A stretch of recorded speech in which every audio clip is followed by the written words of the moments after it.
ஜின்கள் ஏன் படைக்கப்பட்டார்கள்? ஜின்களுக்கு அன்பு, பாசம் உண்டா? ஜின்களுக்கு சிந்திக்கக்கூடிய பகுத்தறிவு உண்டா? ஜின்களை கட்டுப்படுத்த முடியுமா? உருமாற்றம் செய்யப்பட்ட ஜின்கள் குறித்தும் ஜின்களின் ஆற்றல் குறித்தும், அதாவது அதனுடைய சக்தி குறித்தும் முழுவதுமாக இந்த வீடியோவில் இன்னும் பல தகவல்களுடன் குர்ஆன், ஹதீஸ் அடிப்படையில் பார்க்க இருக்கிறோம்.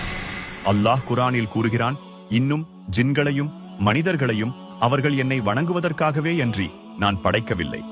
அல்லாஹ் நம்மையும் ஜின்களையும் அவனை வணங்குவதற்காக படைத்துள்ளான் என்று இந்த குர்ஆன் வசனம் விளக்குகிறது.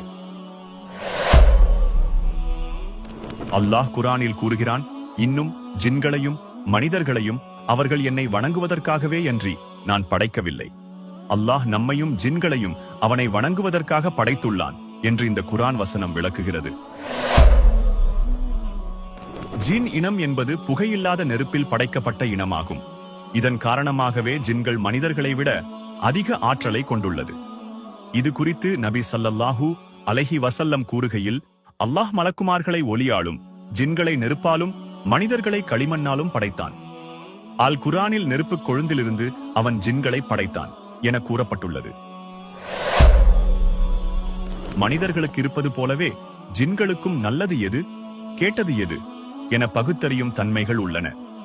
மேலும் அல்லாஹ் குர்ஆனில் கூறுகையில், நிச்சயமாக நாம் ஜின்களிலிருந்தும் மனிதர்களிலிருந்தும் அநேகரை நரகத்திற்கென்றே படைத்துள்ளோம். அவர்களுக்கு இருதயங்கள் இருக்கின்றன, ஆனால் அவற்றைக் கொண்டு அவர்கள் நல்லுணர்வு பெறமாட்டார்கள்.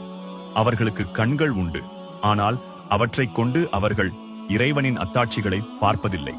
அவர்களுக்கு காதுகள் உண்டு, ஆனால் அவற்றைக் கொண்டு அவர்கள் நற்போதனையை கேட்க மாட்டார்கள்.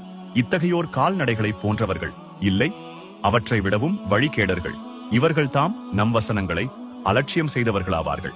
ஆகவே இதன் மூலம் ஜின்களுக்கு கண், காது, இதயம் இருப்பதை அறிந்து கொள்ளலாம்.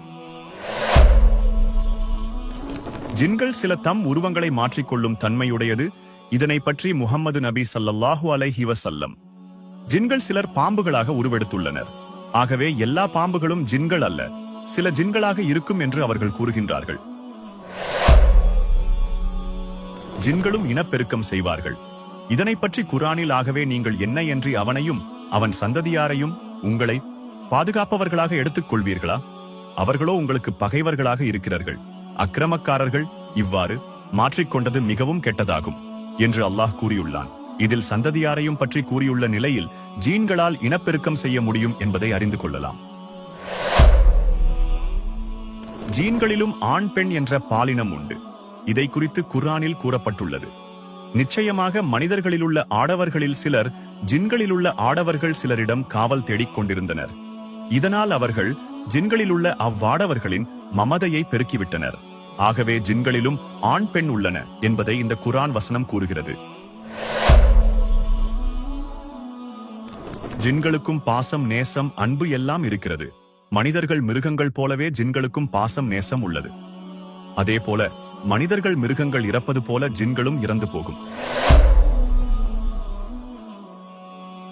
ஜீன்கள் மனிதர்களை விட ஆற்றல் மிகுந்தவையாகும். சுலைமான் நபி காலத்தில் இணை வைக்கக்கூடிய அரசி ஒருவர் இருந்தார். அவரின் அரியாசனத்தை யார் கொண்டு வருவது என்று கேட்டதற்கு, நீங்கள் உங்களிடத்திலிருந்து எழுந்திருப்பதற்கு முன் அதை நான் உங்களிடம் கொண்டு வந்து விடுவேன. நிச்சயமாக நான் அதற்கு சக்தியுள்ளவனாகவும் நம்பிக்கைக்கு உரியவனாகவும் இருக்கிறேன் என்று பலம் வாய்ந்த ஜின் கூறியது. இதன் மூலம் ஜின்களின் பலத்தை அறிந்து கொள்ளலாம். ஜின்களை சுலைமான் நபி தவிர எவராலும் கட்டுப்படுத்த முடியாது. ஜின்களை கட்டுப்படுத்த எந்த வசனமும் குர்ஆனில் இல்லை.